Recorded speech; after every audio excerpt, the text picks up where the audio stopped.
Bharatiya Janata party अपने आप को इतना बदलने का प्रयास करने लगी हार के हताशा में, जो मछली की बात आ रही थी, ऑन कैमरा यहाँ से हेडक्वार्टर से मैसेज गया कि आप लोग मछली खा लो, क्या पता दो चार सीटें बढ़ जाए, और उसकी वीडियो बना के वायरल करा दो। तो भारतीय जनता पार्टी अभी इस लेवल तक पहुंच गई है कि हारने के लिए मछली खाने को भी मजबूर हो जा रही है। तो इस देश की जनता सारी बातों को समझती है। अंतरराष्ट्रीय स्तर पे छवि खराब हो रही है देश की, उसके बारे में कोई बात नहीं करे। ठीक है, ठीक है। ट्रंप कुछ भी बोल के चला जाए, इनकम्बेंसी चलेगी, लेकिन ये प्रो इनकम्बेंसी उत्तर प्रदेश में नहीं आएगी ना। उत्तर प्रदेश में योगी आदित्यनाथ का जो लॉ एंड ऑर्डर है, अभी शिवम भाई बोल रहे थे, उत्तर प्रदेश में गाजीपुर में एक बेटी का बलात्कार हुआ, उसकी हत्या कर दी गई। समाजवादी पार्टी के डेलीगेशन से मिलने गया तो भारतीय जनता पार्टी गुंडों ने उसके सर फोड़ दिए डेलीगेशन के, और पुलिस की उपस्थिति में पुलिस ओवरऑल पिक्चर मैं ओवरऑल का डेटा देता हूं। क्या है, सुन लीजिए, मेरी बात सुन लीजिए ना। ये है उत्तर प्रदेश का लॉ एंड ऑर्डर। गैस की किल्लत पर भारतीय जनता पार्टी कभी बोलने को तैयार नहीं है। ठीक है। और आज मैं बता रहा हूं, हॉर्मुज का जो संकट है, यूरिया का इतना संकट होगा इस देश के अंदर, महंगाई इतनी बेतहाशा बढ़ेगी, 5 राज्यों को चुनाव खत्म तो आपको मौका मिलेगा जब ये गलती करेंगे। हर एक आदमी, अच्छा है ना, आपको मौका मिलेगा जब ये गलती करेंगे, आप जनता तक लेकर जाइएगा। सत्यप्रकाश मिश्रा जी हमारे साथ, जेडीयू नेता भी जुड़े हुए। सत्यप्रकाश मिश्रा जी, अगर मैं एनालिसिस करने की बात करूं, तमाम लोग जो है, आप लोग नेता लोग, भाई ठीक है, माहौल बन रहा है, वादे और दावे बड़े बड़े होते ही हैं चुनाव में, और जरूरी नहीं सबके सही हो जाए, लेकिन जब तक रिजल्ट नहीं आता तब तक सब करते हैं। बीजेपी भी कर रही है 200 पार का। लेकिन ऐसा क्या हुआ भाई, भद्र लोग जिसमें 0 पे थी बीजेपी, और कहा जाता है कि भाई वो बहुत लॉयल है, उसे अपनी बंगाली स्मिता पे बहुत प्यार है, उस 0 को बीजेपी कैसे आगे बढ़ा ले जाएगी? आपको क्या लगता है, क्या किया बीजेपी ने ऐसा कि जो भद्र लोग के चैटर्जी, मुखर्जी, बनर्जी हैं, वो दीदी का साथ छोड़ के बीजेपी के पास आ जाएंगे? देखिए, खुर्शीद अनवर का एक शेर है, सशक्ति आरजू का दर्द हूं फुटपाथ जैसा, कि मुझ में छटपटाता शहर है कलकत्ता भी रहता। वो जो छटपटाहट है बंगाल में, इन तमाम लोगों को बंगाल से प्रेम है। इनसे पूछिए, क्या इनको बंगाल से उपजे वंदे मातरम से प्रेम है? विवेक जी उस पर कुछ नहीं बोलेंगे, क्योंकि उनको मालूम है कि जो बंगाल का आज हाल है, उसमें कुछ योगदान उनका भी इतिहास में रहा है। उस छटपटाहट से बाहर निकलने की जो कोशिश है वहां के आम जन की, आम मतदाताओं की और आम जनता की, लगातार ममता बनर्जी की जो तानाशाही है, और कुछ ना कुछ उन्होंने ऐसा किया है जिससे ध्रुवीकरण बहुत तेजी से वहां बढ़ा, इसमें कोई शक किसी को नहीं है।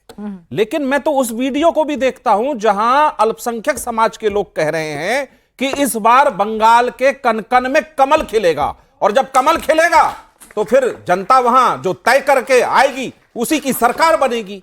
अरे सवाल है में खिलता भाई, सवाल है और कि कमल पे लक्ष्मी जी का वास होता है, ये भी समझिए। प्रॉस्पेरिटी वहीं आएगी भाई, कीचड़ में खिलता है, कण में नहीं खिलता है। मैं आप झूठ मत बोलिए यहाँ जनता के सामने, सच बात बता दीजिए। ये उछल कूद मत जहाँ कीचड़ चाहिए वहाँ कण बता देंगे। अभी आप बौखलाहट बता रहे थे कि योगी जी बोल गए, शायद कि कोई नारा अलग था।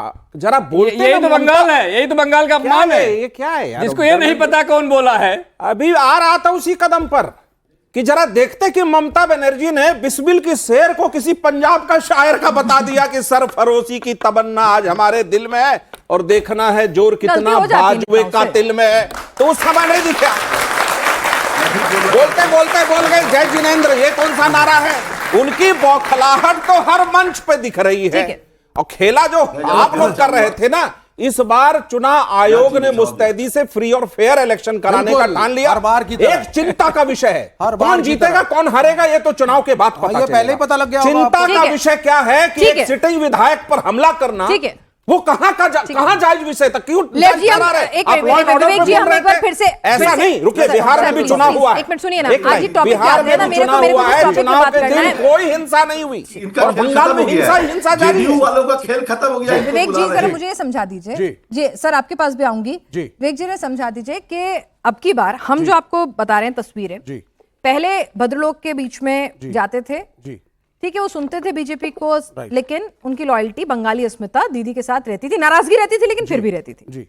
इस बार उनके सुर बदले से हैं। आपको लगता है कि वहां पर बीजेपी कुछ गेन करेगी? आपने कहा ना कि भाई आप सत्ता की रेस में नहीं है, देखिए, तो इसीलिए मैं आपसे एक न्यूट्रल पर्सपेक्टिव लेने की कोशिश कर रही हूं। बिल्कुल न्यूट्रल जी, वो भी खुश होंगे ममता बनर्जी सत्ता से बाहर चली गई, उनकी भी यही कोशिश है। प्लीज वो तो कांग्रेस की भी है, कांग्रेस दोनों की एक ही कोशिश है कि ममता किसी तरह चली जाए। ठीक है, किसी की कोशिश, मैं आपको न्यूट्रल बताता हूं।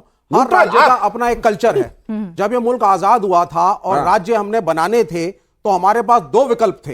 एक था आबादी के हिसाब से स्क्वायर्स काट के आप राज्य बनाएं, लेकिन हमारे फाउंडिंग फादर्स ने कहा कि कल्चर को, लैंग्वेज को, फूड को, संस्कृति को प्रिजर्व करने के लिए आपने गुजरात, बंगाल, तमिलनाडु इस हिसाब से आपने राज्यों को बनाया।